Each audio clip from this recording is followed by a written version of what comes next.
Dans cette séquence, on aimerait ajouter des fractions avec la règle 5 qui dit ajouter lorsqu'on a deux dénominateurs différents et on va se placer dans le cadre algébrique. Pour cela, il faut absolument bien dénominer le cadre numérique. Si vous savez bien calculer avec des chiffres, ça va être très facile de continuer avec des lettres.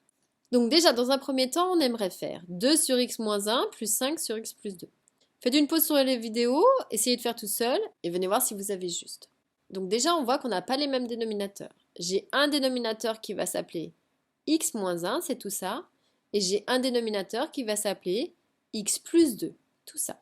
Donc on n'est pas sur le même partage. Donc pour trouver le partage commun, eh bien le plus simple, c'est d'en faire le produit. On va faire x moins 1 fois x plus 2. Donc c'est-à-dire qu'on va devoir transformer chacune des fractions en des fractions équivalentes qui ont le même partage, c'est-à-dire qui ont le même dénominateur commun. Donc voici comment on veut que ça évolue. Pour la première fraction, si on veut la transformer, donc elle disait 2 sur x moins 1, donc c'est-à-dire c'est 2 sur x moins 1, et on a voulu multiplier par x plus 2, ici, ça en plus. Donc pour conserver l'équilibre de la balance, si je le fais en bas, obligation de le faire en haut. J'ai multiplié par ce qui me manquait. Pour la deuxième, j'ai 5 sur x plus 2, et en fait je multiplie par x moins 1, puisque mon dénominateur commun, on a dit que c'est le produit de 2. Si je multiplie par x moins 1 en bas, je suis obligée de multiplier par x moins 1 en haut. Tout ça. Donc ce qui est intéressant, c'est qu'on a les mêmes dénominateurs communs. Donc ça veut dire que cette fois-ci, on peut tirer un grand trait de fraction avec ce même dénominateur. Donc ça, c'était la règle 3.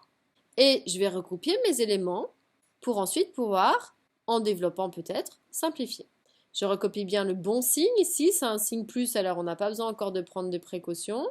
Alors après, vous avez peut-être écrit 5 fois x moins 1 ou x moins 1 fois 5, c'est pareil, c'est une multiplication.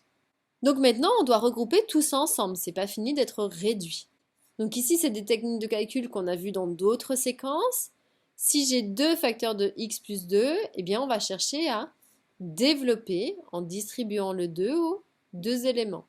2 fois x, ça va faire 2x, plus 2 fois 2, 4.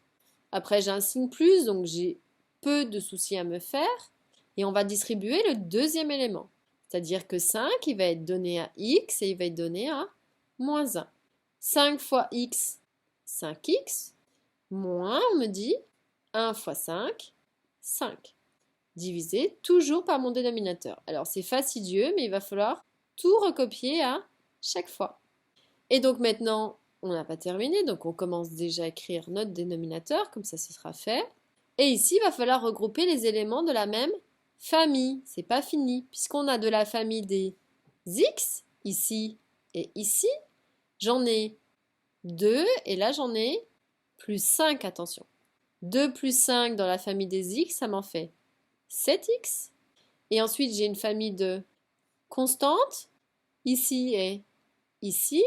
Plus 4 et attention, moins 5, ça va faire plus 4 moins 5, moins 1. Donc toute cette fraction ici, cette somme, elle se réduit en 7x moins 1 sur x moins 1 facteur de x plus 2. Attention, interdit de simplifier le moins 1 qui est là avec le moins 1 qui est là, parce que j'ai le droit de simplifier seulement si j'ai une multiplication. Or ici, ça c'est une soustraction, elle est prioritaire. En fait, c'est tout ça qui va être divisé par tout ça. Il n'y a aucun élément commun dans les deux multiplications qui ferait que je pourrais simplifier avec le numérateur. Faites très attention à cela. On va faire des exemples pour voir si vous avez compris.